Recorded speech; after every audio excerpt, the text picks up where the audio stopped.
Right over my shoulder here is a property I lost $20,000 on. Now, I went into this thinking, hey, this is gonna be a great deal for me. I was actually preparing to make $50,000, but the market was starting to change. I was overly optimistic and ended up costing me $20,000. Now, I know there's at least 5 different ways that real estate investors lose money. And in this video, I'm gonna talk to you about each of those ways. And if you make any of these mistakes, you will lose money just like I did on this house. The first mistake I see that people make is they overpay based on what? They base it on emotion. And the way they do this is you see a house, see a property, and you're like, oh, wow, I really want to buy that. You got a spreadsheet that says, hey, this house is worth $450,000 and I'm going to pay $400. So that means I'm going to make 50 grand. And you get all excited about that $50,000. And most real estate investors, most entrepreneurs even, don't have a problem thinking about best case scenario. What they have a problem doing is being very, very realistic about the downside, being very, very realistic about what happens if I don't make 50. What happens if I hold on to that property for 6 months or a year? What happens if something gets damaged in the house? Or what happens if I have to repair a bunch of stuff that I didn't expect and I didn't have in my spreadsheet? They only look at the positive. I think I can make 50 grand on this, and so they buy it. And in a super bull market, you may be able to get away with that, but especially in today's market, you're not going to be able to get away with that. And so I see people lose money when they overpay based on emotion. Maybe they feel like, well, if I don't buy it, somebody else is going to get it and make all that money. And so their emotions get a hold of them and they end up making a decision they have no business making, and they end up losing money. So that would be the first thing. And the second way I see people lose money is underestimating renovations. Man, I am not good at handwriting, but this is what people do. They underestimate renovations. They think, what is the bare minimum to get this done? You know, just imagine if you came in here and you said, this property needs 15 grand, and I walk the property. I'm kind of spitballing ideas. I think this, and this. I've never overestimated and come in and gone, oh, well, I estimated 15 grand and it's only going to take me 10. This is amazing. I've got 5 extra thousand. Usually, vast majority of the cases, it's going to be more. So what happens if that 15 turns into 30K? What happens if you're double what you said? Now, most cases they aren't double, but what if you get in there and you go, well, I didn't estimate for a new HVAC, or I didn't estimate for a new roof, or I didn't estimate for painting and flooring for the entire thing. I didn't know that there was a foundation issue. I mean, there's all kinds of things you should be paying attention to. This is why I always suggest sending a licensed inspector out to do a full look at the house. You should get a report. And you should look at everything on that report and say, is this something I must fix to either get this property rented or to flip it? What you don't want to do is underestimate renovations, because it will come back and bite you, and it's hard to recover when you make this mistake. And the third one is when people ignore property management reality. And what do I mean by this? I mean that most people, again, are very, very good at thinking about the positives. Rent is going to be $2,000 a month. What they don't do is they don't get really, really dialed into what it's going to cost them to run this property. And so the things that I think about are, I want to do $200 a month of vacancy. Now, vacancy is a big deal, because what we're seeing across the country is we're seeing vacancy days increase. It used to be during the hot market of 21, 22, some of 23, we were renting houses in less than 30 days. Now it's ticking up into the 40s. And so you need to account for that. That needs to be a part of your numbers. Then you have maintenance. Let's just go another $200 a month in maintenance.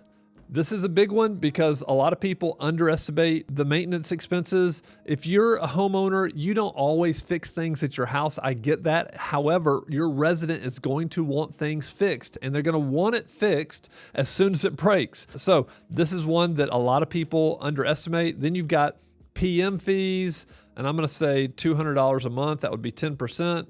And then this is a big one. Let's just call it $200 a month for CapEx. These are capital expenditures. These are bigger expenditures. These are roofs, HVAC, hot water heater, anything big that has to take place. And so when you add all this up, you're going 2, 4, 6, 8, 800. Then you've got the 2,000. So you're already at 1,200 a month.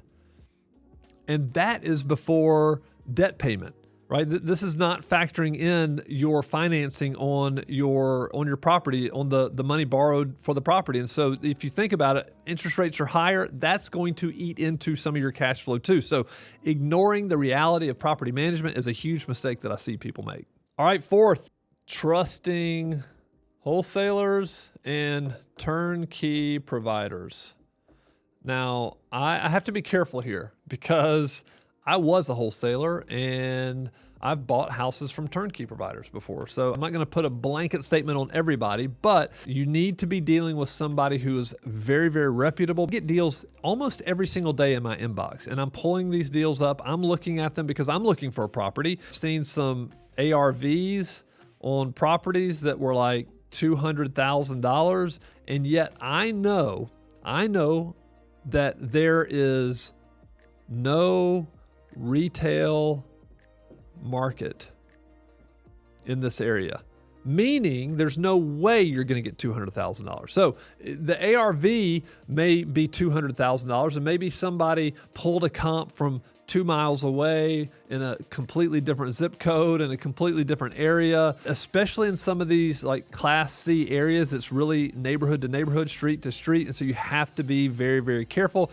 If you think the ARV is 200,000, you think I'm getting a deal because I'm paying 150 for it, but yet the only way you're going to sell this property is to another investor, then guess what? They're not going to pay probably even 150 for it, especially if it's a local. They're probably looking at paying 100K because this ARV property is only bringing in 1,200 a month in rent, and I'm not paying 150 for that. I'm not paying 200 for that. You're never going to sell it on the retail market. And so you have to be very, very careful who you trust.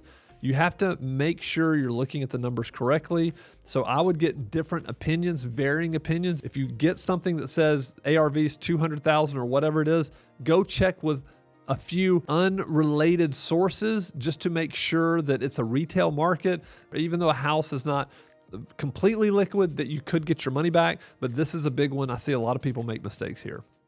The last one I'm going to talk about here is no cash reserves.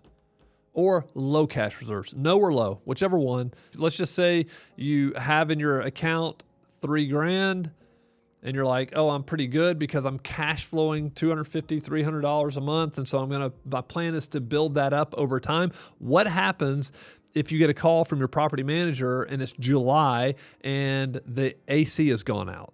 It's a bigger issue. The whole system needs to be replaced, and it's $7,500. What are you going to do? Are you going to go out and borrow that money? Are you going to say, hey, I don't have the money? What happens is the longer that a resident sits with no air, guess what? The greater the probability that they will never renew with you. And so if you have a resident move out after 12 months, guess what? Your profitability starts going down. And if I could draw a toilet right here, I would. There's my toilet. Goes down the toilet. Why? Because every time you put in a new resident or one moves out, you have vacancy, you have repairs, you have like cleaning carpet, touching up paint, all of those things, and you will never make money in the long term. And so when I see people with low cash reserves, or they're just banking on the cash flow, paying for something big that happens, roof, whatever, that's a recipe for disaster. If you have to start making big decisions and you can't make those quickly, it's going to ruin the experience of the resident, and that resident's going to move out, and you're going to just be plagued with vacancy after vacancy after vacancy. Your property's going to get worn down. You're not going to have money to fix it. That's when people lose money when they buy rental houses. So this is a big one. No cash reserves. Make sure you always have money in the bank to pay for repairs. Now, yes, I did lose $20,000, but really it was a huge lesson for me. And what I see is a lot of investors, when they lose money, they give up. They don't keep going. And so I just want to encourage you, even if you do lose money, don't give up. These are lessons that you can learn. You can get better and better and better. Now, if you want to see a horrible investment that there's no doubt somebody's going to lose money on, check out this video right here.